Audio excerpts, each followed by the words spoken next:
So here is the big take-home message from today. Biology is technology. It's not two separate things. You don't just need silicon in order to have technology. In fact, what we're seeing is some really cool applications of using life's building blocks in order to build innovative solutions.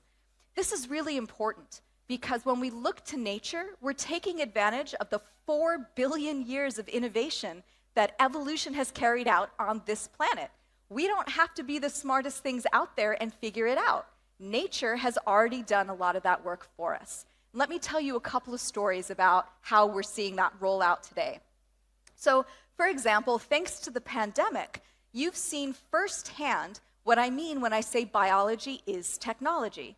And that has to do with RNA vaccines.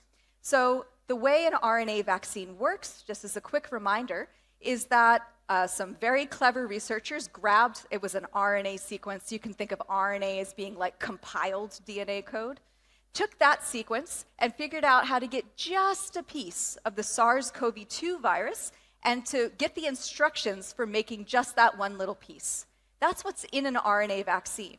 And when they put that needle in your arm, that means your body is the hardware that's booting up the software that that RNA is.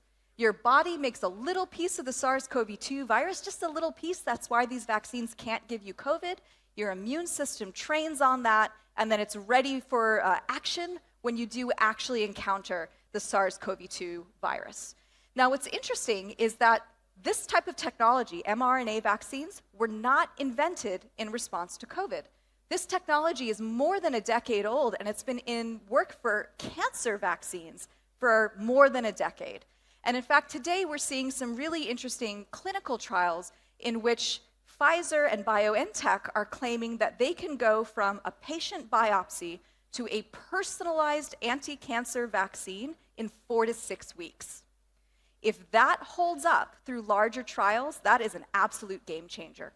And we know that RNA vaccine technology is not just being used for COVID, not just for cancer, but for a lot of other infectious diseases and even for things like agriculture and some other really interesting applications.